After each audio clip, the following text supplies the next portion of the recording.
માર્કેટમાં તો શાકભાજી જો છે ફટકડી પાણીમાં નાખી દઈશ. આખું ટબ છે ને એ પાણીની ભરી દેવાનું. શાકભાજી માર્કેટમાં લેવા ગયા હતા અમે લોકો, અને ત્યાં છે ને ભાવ હતો 40 રૂપિયાનો, નહીં 60 રૂપિયા કિલો હતો બધું શાકભાજી. અને અમુક શાકભાજી થોડુંક વધારે મોંઘું હતું, 40 રૂપિયાનો 250 એવું બધું હતું. મેથી છે, મરચા, આદુ, ટામેટા, પછી આ પ્લમ છે 100 રૂપિયાના 250. ચોળી, ગવાર ચોળી બધું 40 રૂપિયાના 200 છે. મોંઘું છે શાકભાજી અત્યારે બહુ જ. બધું મિક્સમાં ફટકડીના પાણીમાં એડ કરી દઈશ બધું શાકભાજી. અને આ બધું જે છોટું શાકભાજી છે ને એ છે 60 રૂપિયાના કિલો. કારેલા છે, કેબેજી અમે નાખી દઈશું.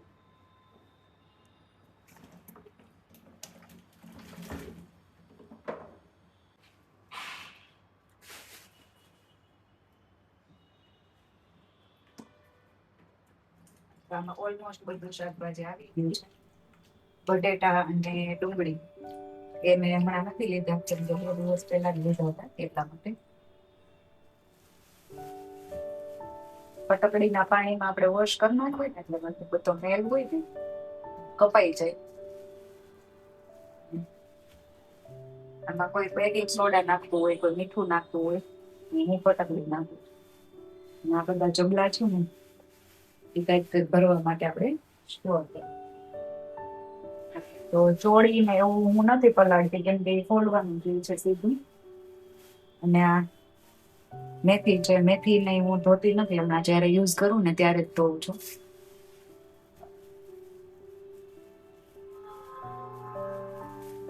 અડધો કલાક જેટલું આ પાણીમાં રાખવાનું, પછી સાદા પાણીથી વોશ કરી પછી સૂકવી નાખવાનું. અમુક એવી વસ્તુ હોય લૂછી કાઢવાની, અને પછી એને ફ્રીજમાં સ્ટોર કરવાનું. એ બધું હું તમને 1 by 1 પ્રોસેસ હમણાં બતાવું. તો હવે આને અડધો કલાક માટે રહેવા દઈશ, પછી કરી આપણે. ત્યાં સુધીમાં આપણે ક્લીન કરી નાખીએ. ચલો જો અડધો કલાક જેવું થઈ ગયું છે. હવે આમાંથી છે ને હું શાકભાજી બધું બહાર કાઢી દઈશ.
જો અહીંયા મેથી છે ને હું આવી રીતના સ્ટોર કરું છું, ટીશ્યુ પેપર રાખી અને પછી ડાયરેક્ટ આમ જ કાપી નાખીએ.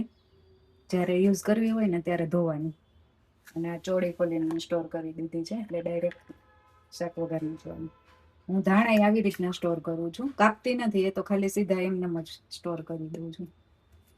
એટલે છે ને પાણી જે લીડમાં થાય ને એ આમાં ના જાય અને બગાડે નહીં ધાણા મેથી. એટલા માટે ટીશ્યુ પેપર રાખવું જરૂરી છે. જો અહીંયા છે ને લાઈટ જતી રહી છે, એટલે મોબાઈલની લાઈટથી હું વિડીયો બનાવું છું ગાઈઝ. તો આવી રીતના મેં પ્લાસ્ટિકની થેલીઓમાં બધું અલગ અલગ શાકભાજી ભરી લીધું છે. મરચા, ગાજર, ટામેટા અને એવું બધું. હવે હજુ 2 થેલી લાવવી પડશે. તો જો આ પ્લાસ્ટિકની કાણાવાળી આ થેલી આવે છે ને, થેલી એ છે, એમાંથી હું ભરું છું પહેલેથી જ. કારેલા ભરી લીધા, ખબર નહીં બેટા. પછી એમાં રીંગણ અને મોટું છે ને બધું, મોસ્ટલી મોટું શાકભાજી છે ને હું છૂટું મૂકી દેતી હોઉં છું. તો મોટું છે ને જે ભીનું છે તો એને હું લૂછી નાખું છું. સવારમાં ચામાં નાખવા માટે આદું છે. તો જો અહીંયા છે ને મારે આવી રીતના 2 ખાના આપેલા છે ફ્રેશ ઝોન ફ્રૂટ એન્ડ વેજીટેબલનું. આ ફ્રૂટ એન્ડ વેજીટેબલનું છે. તો આમાં હું ગોઠવી દઈશ. ટામેટાને ઉપર રાખીશ. તો જો આવી રીતે મેં શાકભાજીને બધું ગોઠવી દીધું છે.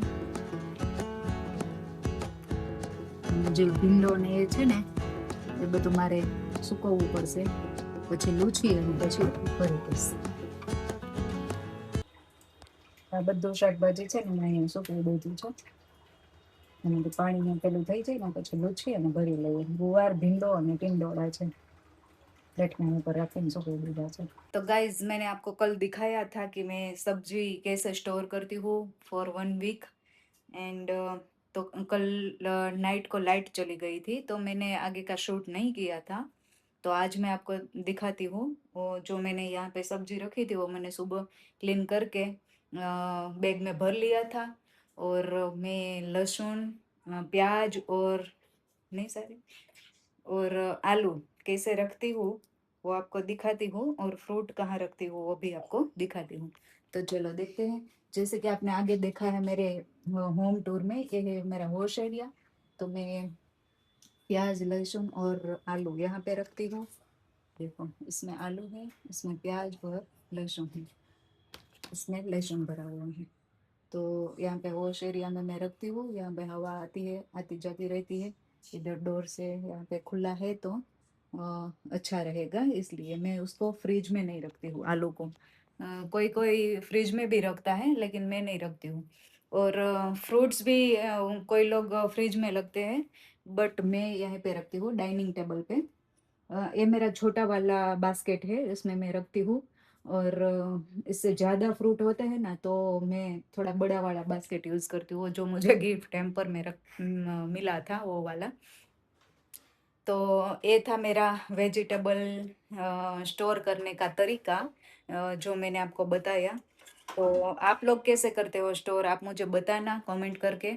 और चलो अभी तो मैं दूसरे दिन की शाम हो गई और मैं ले आई हूँ इडली का खीरा। तो अभी मैं इडली बनाने वाली हूँ, और इडली और सांभर। तो चलो सब इडली और सांभर खाने। और यहाँ पे करते हैं इस वीडियो का एंड। देखो वीडियो, अगर वीडियो अच्छा लगा हो तो लाइक करना, शेयर करना और चैनल को कर देना सब्सक्राइब। और अपने फैमिली और फ्रेंड्स के साथ जरूर शेयर करना।